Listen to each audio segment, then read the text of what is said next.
নভেম্বরে গণভোট সহ নির্বাচন কমিশনে ১৮ দফা দাবি জানিয়েছে জামায়াত। সংশোধিত আরপিওতে জোট করলেও সব প্রতীকে নির্বাচনের বিধানের পক্ষে অবস্থান নিয়েছে দলটি। সুষ্ঠু নির্বাচনের জন্য লেভেল প্লেইং ফিল্ড তৈরির তাগিদও দিয়েছে জামায়াত।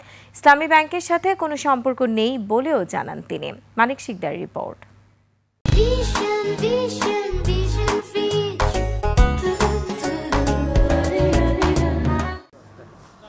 মঙ্গলবার দুপুরে জামায়াতে ইসলামীর সেক্রেটারি জেনারেল মিয়া গুলাম পরোয়ারের নেতৃত্বে ৭ সদস্যের প্রতিনিধি দল আসেন নির্বাচন কমিশনে।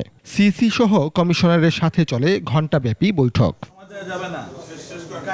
বৈঠক শেষে জামায়াতে ইসলামীর সেক্রেটারি জেনারেল বলেন, জুলাই সনদ বাস্তবায়নে জাতীয় সংসদ নির্বাচনের আগে নভেম্বরেই গণভোট হতে হবে।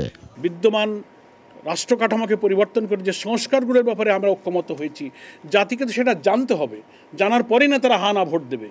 তো সেটা যদি একই দিনে ভোট হয় তো ভোটাররা তো জানতে পারলো না। ডিউ টু দ্যাট কজ আমরা বলেছি যে সংস্কার এবং জাতীয় সনদের বিষয়গুলো ইলেকশন কমিশনকে পাবলিক করতে হবে, তারা ওয়েবসাইটে দেবেন, জনগণ জানবে, ভোটাররা সিদ্ধান্ত নেবে, এবং সেটা নভেম্বরই হচ্ছে উপযুক্ত সময়। সংশোধিত আরপিওতে জোট হলেও দলগুলোকে স্ব স্ব প্রতীকে নির্বাচনের বিধি সমর্থন করে তিনি বলেন, ভোটের আগে লেভেল প্লেইং ফিল্ড প্রস্তুত করতে হবে।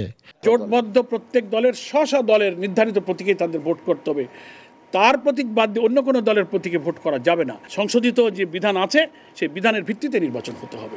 ইসলামী ব্যাংক সহ বিভিন্ন আর্থিক ও শিক্ষা প্রতিষ্ঠান দখল নিয়ে বিএনপির অভিযোগের উত্তরে বলেন, ইসলামী ব্যাংকের মালিকানায় জামায়াত নেই, জামায়াতকে নিয়ে অপপ্রচার করছে বিএনপি।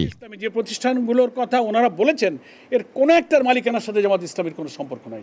মানিক শিকদার, ২১ টেলিভিশন, ঢাকা।